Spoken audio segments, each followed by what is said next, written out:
Bonjour à toutes et à tous, il est 15 heures. Merci d'être avec nous pour suivre cette édition au sommaire de l'actualité. Le Premier ministre Abdelkader Kamil Mohamed a reçu ce matin dans le salon d'honneur de la primature le président de la Confédération africaine de football, Ahmad Ahmad. Et au Mozambique, le bilan ne cesse de s'alourdir après le passage du cyclone dénommé Kenneth.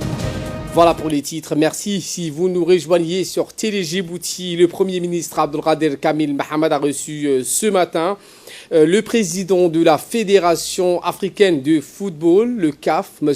Ahmad Ahmad, introduit par le secrétaire d'État à la jeunesse et au sport, Hassan Mohamed Kamil. Ahmad était accompagné par le président de la Fédération djiboutienne de football, M. Suleiman Hassan Ouabari. L'audience s'est déroulée en présence du secrétaire général de la primature, Naguib Abdallah Kamil, et du conseiller du Premier ministre, M. Ali Silay.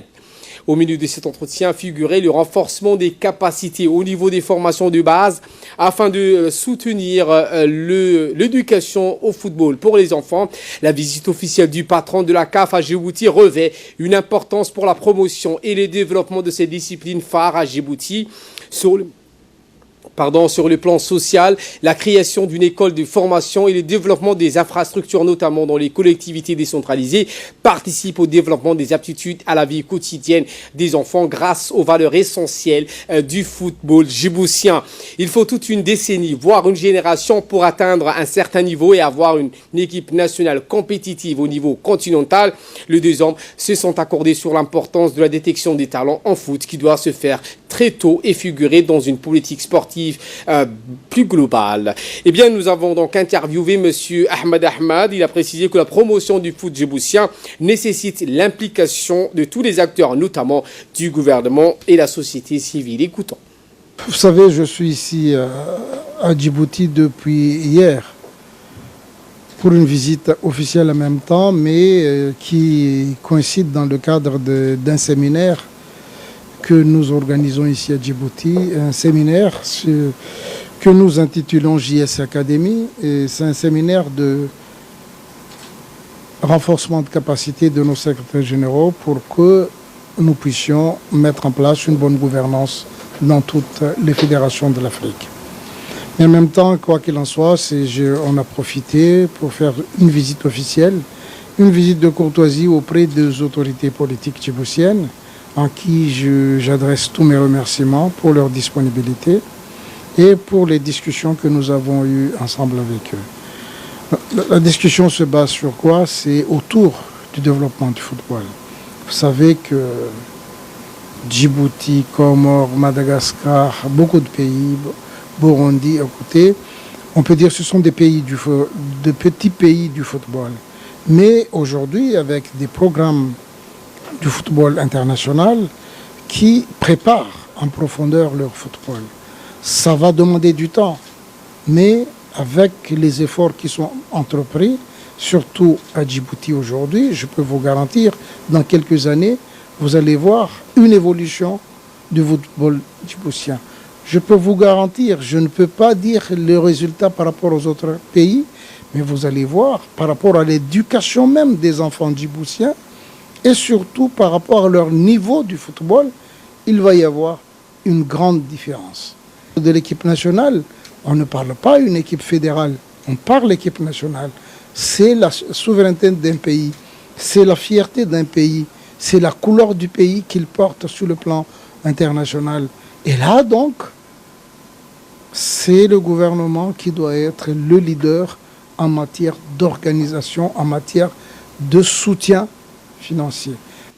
Et voilà qui nous ramène de parler de cet atelier organisé par la Commission nationale des droits de l'homme avec le concours du FUNIAP, atelier qui va se dérouler du 30 au 2 mai à l'hôtel Acacias, un atelier de réflexion sur la mise en application de la loi sur les MGF, les mutilations génitales féminines au profit des parlementaires, un atelier qui s'inscrit dans le cadre d'un programme d'action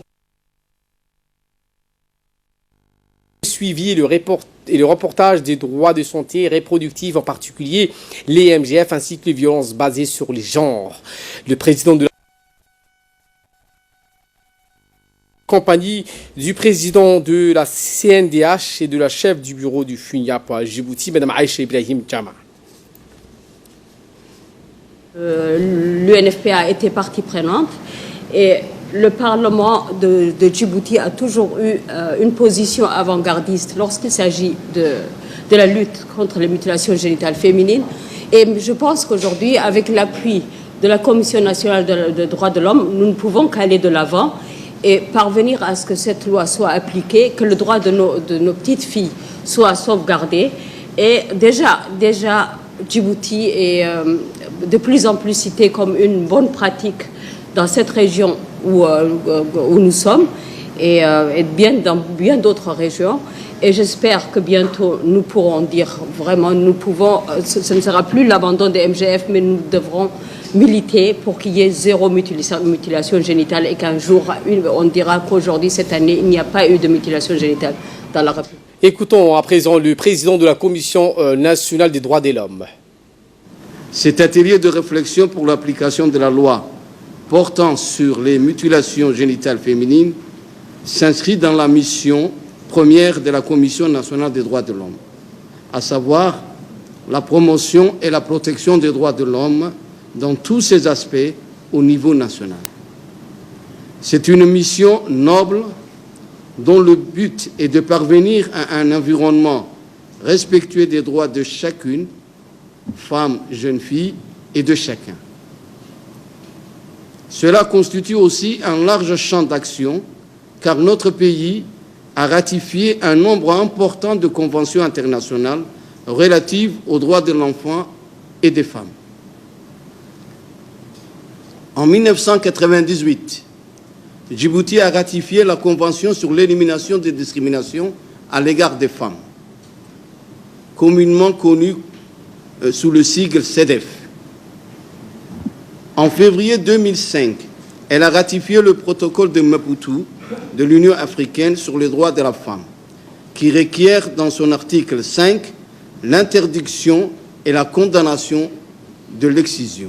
Elle a également ratifié la Convention internationale sur le droit de l'enfant en 1990 et les protocoles facultatifs s'y rapportant en 2011.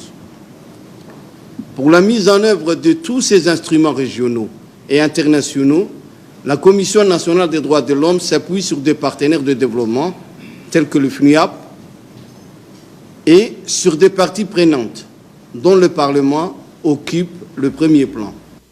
Pour sa part, le président de l'Assemblée nationale, Mohamed Ali Hammad, s'est exprimé en ces termes.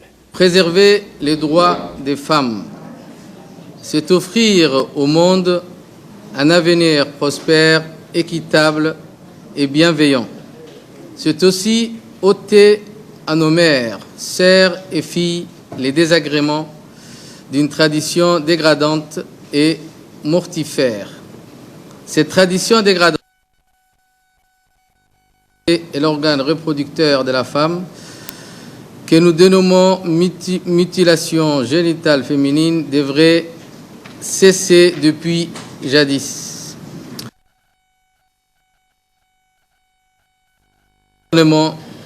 L'engagement des élus du peuple et les contributions multiformes des ONG, cette pratique reste malheureusement d'actualité. Vous conviendrez avec moi que les tourments millénaires infligés au nom d'une coutume aberrante et révolue n'ont plus leur place dans notre société. Il est important et indispensable de légiférer davantage et appliquer strictement les lois de la nation pour que les auteurs de ces atrocités soient traduits devant la justice. Au même moment, il convient d'amplifier les sensibilisations et les échos quant au danger que représente cette ignominie. Honorables députés, nous avons l'obligation professionnelle et morale de dénoncer sans cesse ces pratiques d'un temps lointain et insensé qui ont meurtri les attraits et le bien-être d'innombrables femmes. Nous ne devons ménager aucun effort et aucune mesure, même coercitive, pour éradiquer irrémédiablement les mutilations génitales faites aux femmes. Dans le cadre de la célébration de la fête du travail, 1er mai, le ministre du Travail chargé de la réforme de l'administration, M. Hassan Idriss Samblier, informe les travailleurs que demain, mercredi 1er, sera une journée chômée et payée. Écoutons en son allocution. l'occasion du 1er mai, fête du travail, au nom du président de la République, du gouvernement et en mon nom propre, je souhaite une joyeuse fête à toutes les travailleuses et travailleurs, qu'Allah exauce tous nos attentes. Les autorités ont initié beaucoup d'actions dans l'intérêt des jeunes pour lutter contre le sous-emploi et la pauvreté. La création d'emplois est un objectif prioritaire. Le chômage reste malheureusement une préoccupation à laquelle le gouvernement tente de répondre. L'emploi créé dans le secteur formel, public ou privé ne suffit pas à résorber le flux des entrants sur le marché du travail. Nos jeunes diplômés rencontrent des difficultés à s'insérer dans la vie professionnelle, faute de qualifications adaptées et de débouchés. L'apport de la fonction publique dans la lutte contre le chômage reste limité, puisque la masse salariale est insoutenable. Le gouvernement met beaucoup d'efforts sur la plateforme multimodale et les zones franches, qui offriront un gisement d'emplois aux répercussions nationales afin de baisser le taux de chômage des jeunes. Ainsi, le projet des zones franches au PK 23 met en perspective un avenir prometteur à anticiper. C'est pourquoi nous devons nous préparer pour répondre à ces offres d'emploi et aux opportunités que cela engendrerait. Autre actualité de ce 15h, cette réunion bilatérale qui a eu lieu au Djibouti Palace Kempinski entre les responsables de Djibouti Télécom conduit par le directeur général Mohamed Assoui Bouh et la délégation Ethio Télécom composée de 5 personnes, parmi eux la directrice générale Madame Frioto Timiru. Les responsables ont discuté de plusieurs sujets intéressants afin de renforcer également les relations bilatérales et le travail entre les deux sociétés, en l'occurrence Ethio Télécom et Djibouti Télécom.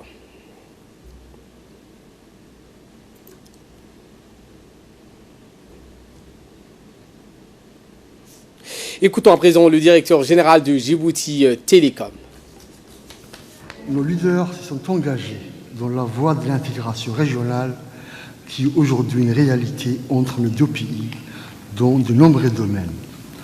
Concernant les télécoms, Ethio Télécom est pour nous un partenaire privilégié et nous sommes engagés à renforcer davantage nos relations en matière de télécoms et de TIC afin de vous satisfaire pleinement. En effet, notre invitation traduit bel et bien notre volonté de vous fournir plus de capacités et une meilleure qualité des services en vue de répondre à vos besoins immédiats, mais également sur le long terme. Nous sommes tous conscients du potentiel que représentent les TIC pour le développement socio-économique de nos pays. C'est pourquoi le secteur des télécoms et des TIC est l'une des priorités du gouvernement de la République de Djibouti. La vision 2035 initiée par notre gouvernement et sa déclinaison pour le secteur des télécoms et des TIC sous le programme Djibouti Digital en témoigne. Madame la CEO, Monsieur le Directeur, pour conclure mon discours, je voudrais me référer à cette citation de Henri Ford. Se réunir est un début. Rester ensemble est un progrès. Travailler ensemble est la réussite. Laissez-moi juste vous dire, together we can be stronger.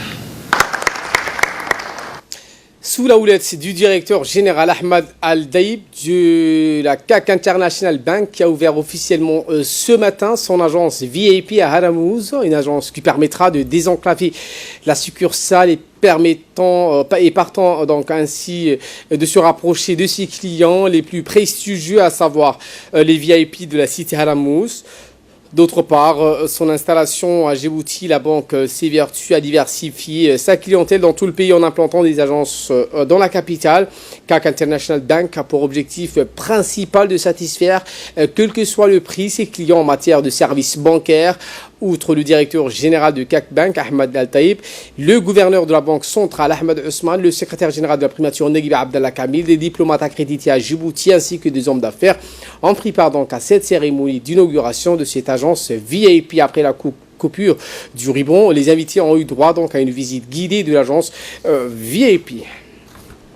Dans la matinée du 27 avril dernier, la première présidente de la Cour d'appel, Madame Nim'a Ali Warsama, accompagnée de 5 conseillères et conseillers, en l'occurrence Madame Aïcha Arafat Aboubakar Hassan, Madame Mouna Ali Hassan, Degan Youssouf Ibrahim, Monsieur Halatou et Monsieur Fathi Hussein en charge des affaires pénales, donc ont visité l'école internationale de perfectionnement à la pratique de la police judiciaire, le UI3PJ. À leur arrivée, ils ont été accueillis par le chef d'escadron, Hussein Mohamed Qayyad, directeur de l'école internationale de perfectionnement à la pratique de la police judiciaire, OPK 23. Après les mots de bienvenue à l'ensemble de la délégation, une présentation de l'école leur a été faite par le commandant de l'école. Ce fleuron est le pilier des formations en matière de police judiciaire et de la police technique et scientifique. Profitant de cette occasion, le chef d'escadron, Hussein Mohamed Qayyad, a mentionné que cette école est aussi un instrument de la justice et qu'elle est destinée donc à former et à perfectionner les stagiaires des pays d'Afrique et de l'océan Indien dans les techniques d'audition et d'enquête en matière d'investigation criminelle. Le commandant de l'école a souligné que la visite de ces magistrats de la Cour d'appel témoigne une fois de plus l'importance qu'ils portent à l'EU3PJ pour établir une parfaite collaboration entre les forces de sécurité intérieure qui sont les bras séculiers de la justice et le magistrat du siège. Et d'informations, enfin, les échanges très fructueux ont permis d'évoquer les attentes des magistrats du siège dans le domaine de l'enquête judiciaire et de la criminalistique. Et dans l'actualité internationale, je vous le disais en titre, le Mozambique en proie aux inondations. Au Mozambique, le bilan ne cesse de s'alourdir après le passage du cyclone Kenneth.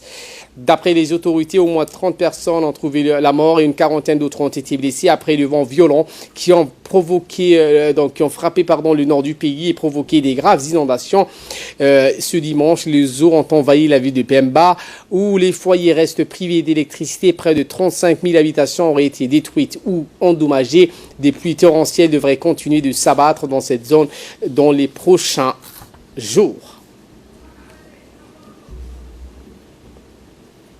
L'empereur Akito du Japon et l'impératrice Michiko en 30 ans de règne fait évoluer en douceur donc le très rigide système impérial japonais en allant devant le peuple et en distillant un message de paix.